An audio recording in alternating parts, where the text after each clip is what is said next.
खरवड गावातून बेपत्ता झालेल्या अल्पवयीन मुलीचा जळालेल्या अवस्थेत मृतदेह मिळाला.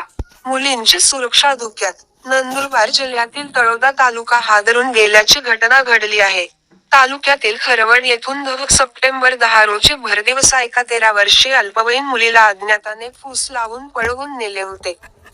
24 तास उलटल्यावर रस्त्यावरील मोड शिवारात आज 10 सप्टेंबर 12 रोजी जळालेल्या अवस्थेत मृतदेह मिळून आल्याने तालुक्यासह नंदुरबार जिल्हा हादरला आहे. 10 सप्टेंबर 2024 रोजी अल्पवयीन वय वजा 13 ही इयत्ता 7वीच्या वर्गात होती.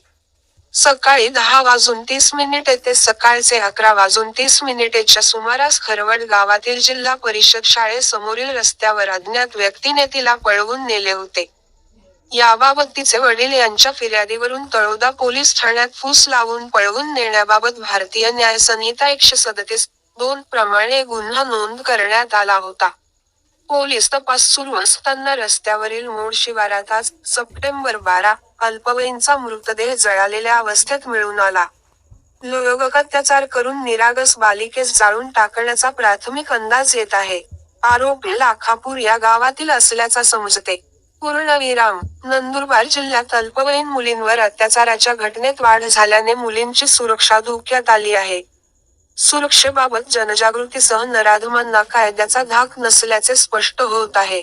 माणुसकीला काळिमा फासणारी घटना घडल्याने नागरिकांचे मन सुन्न झाले आहे.